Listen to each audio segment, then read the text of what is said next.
একটি নিষিদ্ধ সংগঠনের মার্চ ফর খেলাফত কর্মসূচি পণ্ড করে দিয়েছে আইনশৃঙ্খলা বাহিনী। আজ শুক্রবার জুম্মার নামাজের পর বাইতুল মোকাররম মসজিদ থেকে নিষিদ্ধ সংগঠনটি মিছিল নিয়ে বের হলে police tear shell, sound grenade ও লাঠিচার্জ করে মিছিলটি পণ্ড করে দেয়।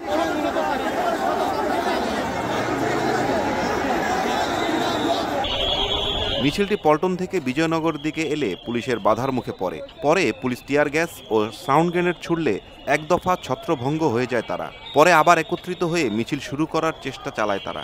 তখন আবারও কয়েকটি টিয়ার সেল নিক্ষেপ করে আইনশৃঙ্খলা রক্ষাকারী বাহিনী। এ সময় নিষিদ্ধ সংগঠনের কর্মীদের ইট পাটকেল ছুটতে দেখা গেছে।